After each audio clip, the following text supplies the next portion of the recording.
Hello everyone, and welcome back to my YouTube channel OT with Emily, which stands for Occupational Therapy with Emily.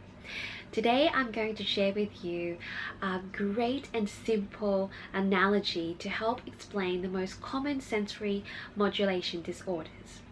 Now just imagine your body and your child's body is like a car, and cars come in different varieties, different sizes, and they all take a different type of amount of fuel in order to perform at their best, essentially. So just imagine comparing those amount of sensory input your body needs to the amount of fuel to fill up that car and for that car to function at its best. So with that in mind, let's think of the three different types of sensory modulation disorders. So the first one is underresponsive. Underresponsive is a child that may have a fuel tank that is much larger, okay? And throughout the day, you have to fill up their cup quite often for them to actually feel their sense of space and their awareness. They may present as more passive and lethargic when their tank isn't full. So you need to give a lot of different input throughout their day to fill up their cup. And this could be like crunchy snacks, different movement breaks, lots of heavy work into their body and muscles to ground them and bring awareness to them. Different colored paper and stimulation in different senses in order for them to start feeling like they can perform at their best, which is when they start to be more attentive in the classroom, be able to be calm and alert. This is what we call underresponsive profile. And then the next profile we have is more of a over-responsive profile. This is compared as a smaller fuel tank. So this child may easily get overwhelmed. It doesn't take much sensory input for their cups to be full and kind of too full that it's almost tipping over. And when we see tipping over, this is where we might see in a situation they might have very high anxiety, or you might see those temper tantrums, as well as maybe some aggression. Well, this is because it doesn't take much for their body and their nervous system to feel very overwhelmed. And these balls could represent things like maybe too noisy in the classroom, or maybe touch processing wise, their tags on their bodies irritating them.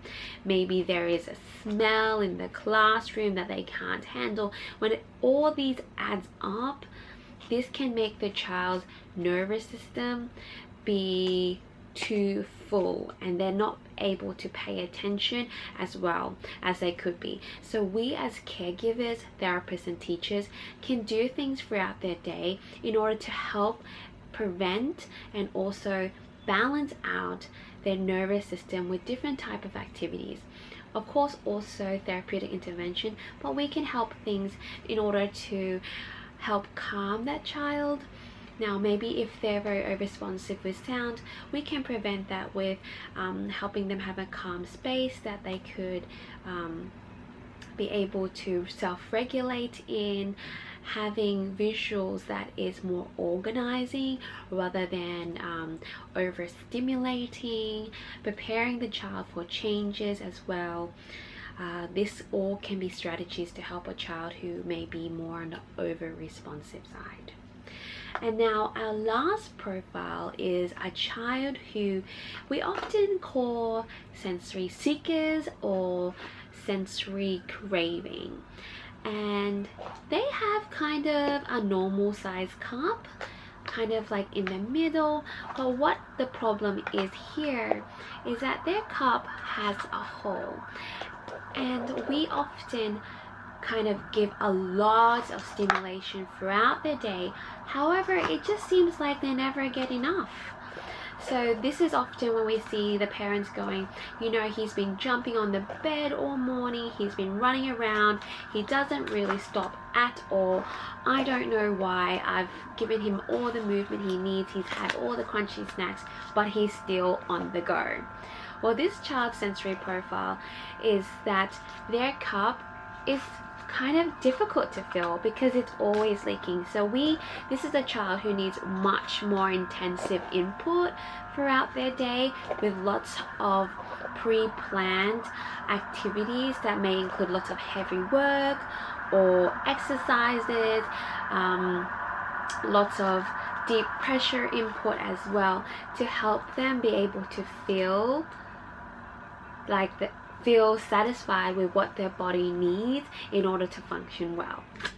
So that's the explanation that I really wanted to share with you today, in order to help you understand the different types of sensory modulation subtypes.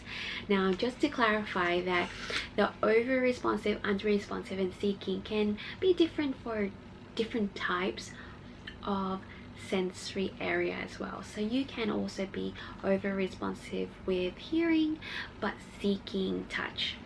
So it is very complex, and I do advise, if you are concerned about your child's sensory processing or sensory modulation, it's very helpful to seek support from an occupational therapist who is specialized and trained in air sensory integration.